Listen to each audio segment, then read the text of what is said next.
बहुत स्वागत करता हूं मैं आपका YouTube चैनल के इस प्लेटफॉर्म पे टारगेट एकेडमी में। आज की क्लास में हम डिस्कस करने वाले हैं जो ब्रिटिश कालीन में जो भू बंदोबस्त हुए और जो उन्होंने वन प्रबंधन की व्यवस्था की, उसको हम इस क्लास में समझेंगे।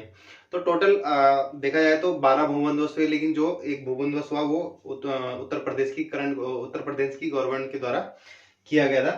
बाकी के 11 भू बंदोबस्त वो किए गए थे ब्रिटिशर्स के द्वारा। ठीक है, तो एक एक करके देख लेते हैं।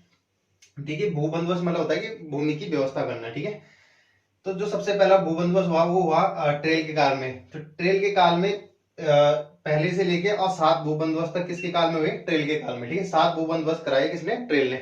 जो इसका पहला भू बंदोबस्त था ये कराया है इसने कहां पर? 1815 में कुमाऊं में कराया और 1816 में गढ़वाल में कराया। ठीक है, 1815 में कुमाऊं में और गढ़वाल में 1816 में। किस पर आधारित था? गोरखा भू बंदोबस्त पर। फिर दूसरा कराया इसने 1817 में, तीसरा कराया 1818 में। ठीक है, 15 16, 15 में कुमाऊं में, 16 में गढ़वाल में पहला भू बंदोबस्त। 17 में आपका कहां पर? ट्रेल के द्वारा। ठीक है, 17 में, फिर 18 में, और फिर सीधा होता है 20 में। चौथा भू बंदोबस्त होता है 20 में।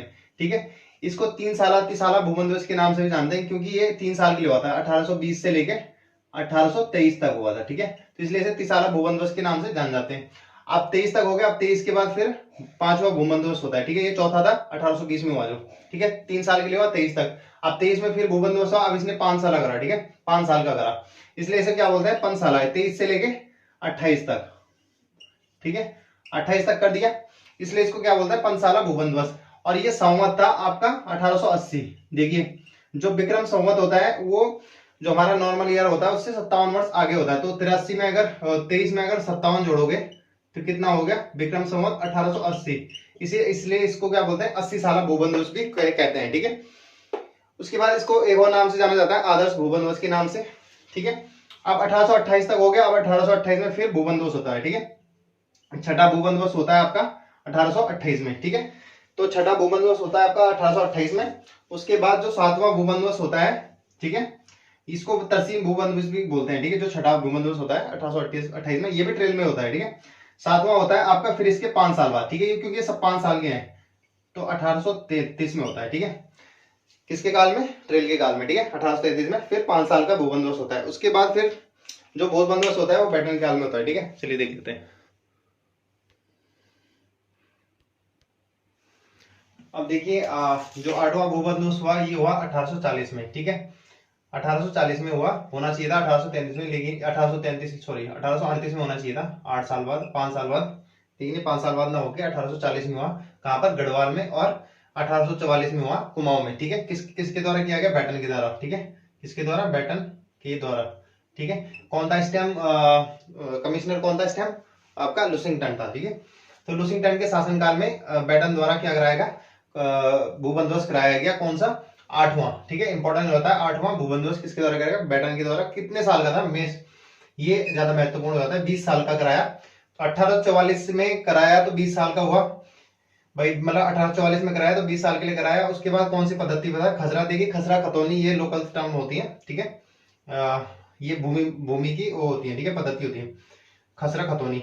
तो ये 20 साल के लिए कराया गया। उसके बाद जब 1844 में कराया गया 20 साल यानी कि 1864, तो 1864 में हो गया 1863 में किसके द्वारा कराया गया? 9वां भू बंदोबस्त कराया गया हेनरी रैमजे के काल में। किसके द्वारा कराया गया? बिकेट के द्वारा कराया गया, इसलिए इसको क्या बोलते हैं? बिकेट भू बंदोबस्त भी बोलते हैं। ठीक है, इसके लिए लेना 9वां भू बंदोबस्त क्या होता है? बिकेट भू बंदोबस्त के नाम से जाना जाता है। कौन सी पद्धति बता? वैज्ञानिक पद्धति पर 5 तरीके की भूमि को बांटा गया। किस पे? वैज्ञानिक तौर पे। मतलब देखिए, जहां पे तलाऊ, जहां पर सबसे ज्यादा उपज होती है। ठीक है, फिर उपराऊ, उसके ऊपर वाला क्षेत्र, फिर अब्बल उपराऊ, दोयम, और एक कंटीली, जहां पर इजरा मतलब कंटीली झाड़ियां पाड़ दी, जहां पर बिल्कुल पानी की सुविधा नहीं होती। ठीक है, उसके बाद 10वां। अब देखिए, ये 63 में हो गया था। ठीक है, इसके 20 साल बाद आपका 63, 73, 83 में हो गया। फिर ये 93 में होता है। ठीक है, अब 93 में होता है 10वां भू बंदोबस्त। उसके बाद फिर 11वां जो भू बंदोबस्त होता है फिर ये इरेगुलर होता है 1928 में। किसके द्वारा कराया जाता है? इवर्सन के द्वारा। ठीक है, अंतिम भू बंदोबस्त होता है किसके द्वारा? इवर्सन के द्वारा।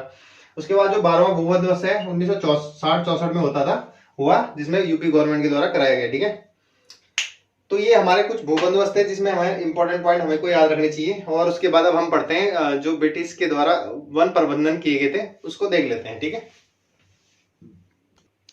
आइए उसके बाद देख लेते हैं कि उत्तराखंड में ब्रिटिश वन प्रबंधन कैसे कैसे हुआ। ठीक है, तो जो ब्रिटिशर्स थे क्या हुआ था कि 1853 में देखिए रेल का आगमन हुआ। अब रेल का आगमन हुआ, देखिए कटाई तो पहले से चल रही थी, ठीक है। मानव अपने सुख सुविधा के अनुसार पेड़ों की कटाई कर रहा था, जंगलों की कटाई कर रहा था, और 1853 में रेल का आगमन होने से और सुविधा होगी, तो पेड़ों का कटान तेजी से बढ़ने लग गया, ठीक है। जब बढ़ने लग गया तो ये इन्होंने क्या कर रखी थी, पहले ठेका व्यवस्था, मतलब ठेके पे दे देते थे वन और काटने के लिए, ठीक है। कि एक ठेकेदार नियुक्त कर देते थे, उसको ठेके पे दे देते। उसकी ये व्यवस्था किसने बंद करी थी? 1858 में हेनरी रैमजे ने इस व्यवस्था को बंद करा। और एक मतलब एक महत्वपूर्ण विषय, चिंतनीय विषय बन चुका था कि वन के संबंध में कानून लाना, क्योंकि वनों की अंधाधुंध कटाई थी, ठीक है, वो कटाई हो रही थी। तो इस टाइम क्या हो गया था, एक जरूरी हो गया था किसके लिए, इसके लिए वन के संबंध में कानून लाना, ठीक है। तो इसकी पहले जो सबसे पहले स्थापना होती है 1864 में वन विभाग की स्थापना हो जाती है, ठीक है। ये मैंने आपको ज्योग्राफी में भी करा रखा है, ये वाला चैप्टर, ठीक है, वहां मैंने डिटेल में करा रखा है। 1864 में वन विभाग की स्थापना होती है, और इसके जो पहले महानिरीक्षक नियुक्त किए जाते हैं वो किए जाते हैं डॉक्टर डिट्रिस बैंड्रिस, ठीक है, डिट्रिस बैंड्रिस लिख लेना, ठीक है। डॉक्टर डिट्रिस बैंड्रिस को पहला महानिरीक्षक नियुक्त किया जाता है, और एक साल बाद इसका पहला कानून आता है, किसका? वन अधिनियम पारित होता है। और देखिए जो भारत में थी उसकी वन विभाग की स्थापना 1864 में हो जाती है। अब जो 1868 में कुमाऊं में होती है, ठीक है, कुमाऊं में लिख लेना। उसके बाद 1859 में 69 में गढ़वाल में होती है, ठीक है। उसके बाद 1885 में टिहरी में होती है, ठीक है। ये मैंने आपको वन विभाग वाले चैप्टर में पढ़ा रखा है, जो वन आंदोलन वाले चैप्टर है, ठीक है। उसके लिए उसके बाद जब अब क्या हुआ, जब इनके लिए अधिनियम पारित हुए, ठीक है। अब क्या हुआ कि जो राइट थे फॉरेस्ट के, वनों के राइट थे, वो लोकल से जो स्थानीय जनता थी उनसे उनके अधिकार छीन लिए गए। वो पशु चारकों के लिए कहाँ जाए, वो लकड़ी के लिए कहाँ जाए, ठीक है। तो सारा क्या कर दिया था इन्होंने, रिजर्व कर दिया था कई जगह, ठीक है। अब जो रिजर्व कर दिया था तो वहां के लोकल जो स्थानीय लोग थे उनको बहुत सारी प्रॉब्लम फेस करनी पड़ी, ठीक है। उसके खिलाफ बहुत सारे आंदोलन हुए, जो कि मैंने आपको आंदोलन वाले चैप्टर में ज्योग्राफी में पढ़ा रखा है, ठीक है, वन आंदोलन से संबंधित। तो उसके लिए फिर एक कमेटी स्थापित की गई, कौन सी? फॉरेस्ट ग्रीवेंस कमेटी, ठीक है। अब उसमें ये कमेटी स्थापित की गई 13 अप्रैल 1921 को, ठीक है। 13 अप्रैल 1921 को जब ये स्थापित की गई, इसके अध्यक्ष थे पी विडम इसके अध्यक्ष थे, और ये किससे संबंधित थे? वनों से संबंधित। अब इसने रिपोर्ट अपनी कब सबमिट करी? 28 अक्टूबर 1921 को, ठीक है।